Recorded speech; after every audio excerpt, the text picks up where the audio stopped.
I'm motivated by fear. Fear of fear. I hate being scared to do something. It's very simple. This is what I believe, and I'm willing to die for it. Yeah. Period. You can't be scared to die for the truth. The truth is the only thing that's ever going to be constant. And you can't fear what might happen to you if you were to tell the truth. Because what happens to you if you don't tell the truth is worse than telling the truth will ever be. The first step before anybody else in the world believes it is you have to believe it. There's no reason to have a plan B because it distracts from plan A. And I think psychologically, the advantage that gives me over a lot of people that I have been in competition with in different situations is it's difficult to take the first step when you look how big the task is. The task is never huge to me. It's always one brick.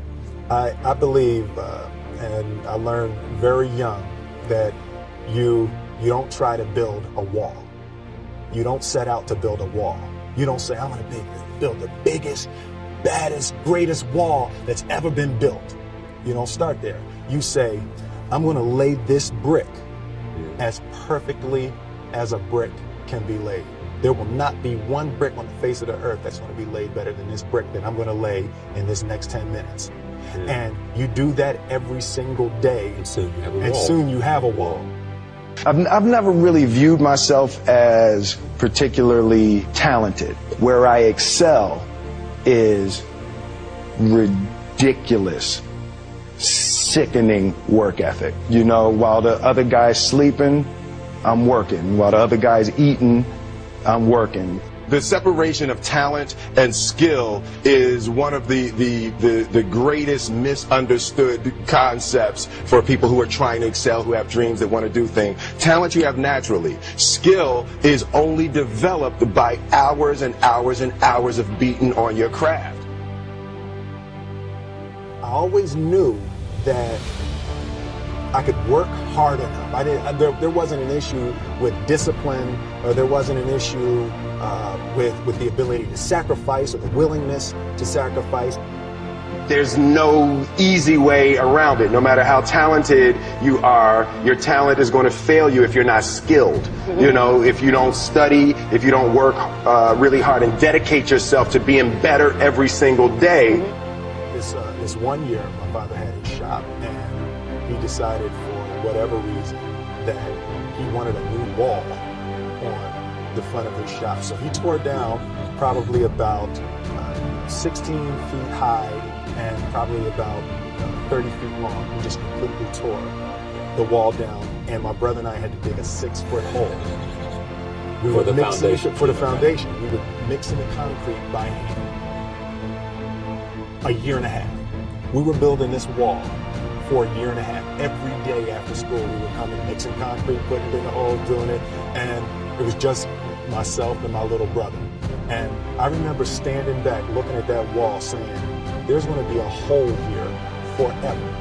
A year and a half later, we laid the final brick, and my father stood back with my brother and I know he planned this. He says he didn't, but I know he had been planning this and writing this for his for the past 2 years.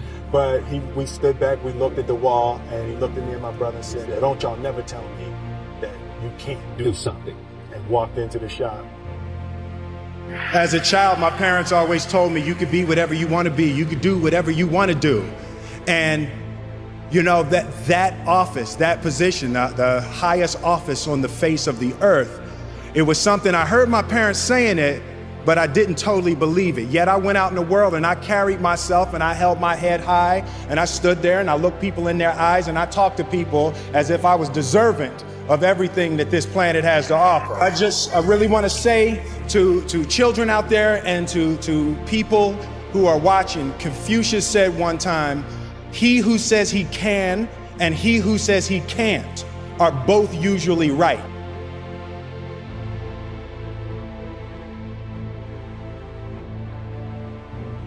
having the opportunity to study greatness. Anytime you have that opportunity, there are certain intricacies that will make clear who you are. It becomes that much more clear who you are.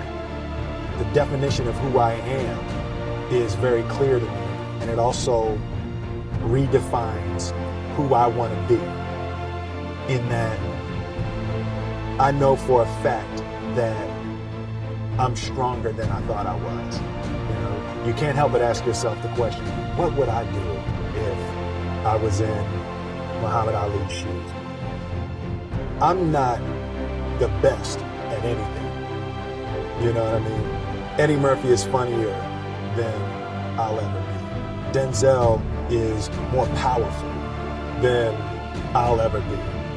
I think that my strength is I can do everything well. You know, I can do a little bit of everything, and that's what I concentrate on to be my strength. I'll never be able to compete with Denzel. I enjoy connecting with people and ideas, and you know, I have a mission statement. So every year for probably the past 10 years, I've worked out a mission statement for myself.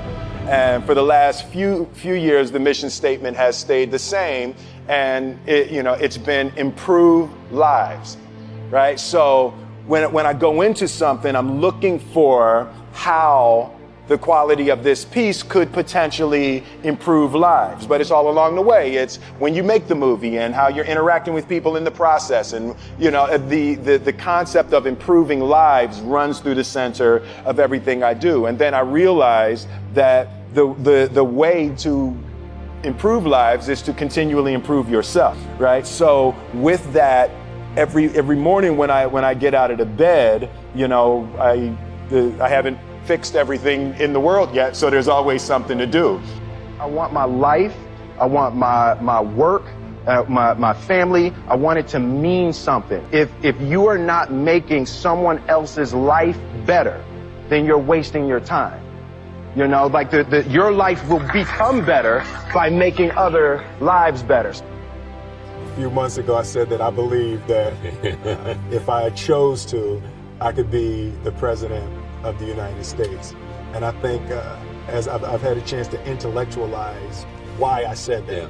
And I think that there's a certain delusional quality that all successful people have to have. You have to believe that something different than what has happened for the last 50 million years of history. You have to believe that something different can happen. The one thing that I truly tried to communicate in the interpretation of Ali is the complex simplicity of greatness, and how greatness is not this wonderful, esoteric, elusive, God-like feature that only the special among us will ever taste. You know, it's something that truly exists in all of us. Loss is bound to joy. Like pain and suffering are bound to joy. The being able to survive something is actually a big part of being able to find that next wave of joy. You appreciate smaller things. I hated being scared, you know, like that I didn't want to even take the meeting. I just hated that being scared to do something. And I think what developed in my early days was the attitude that I started attacking things that I was scared of.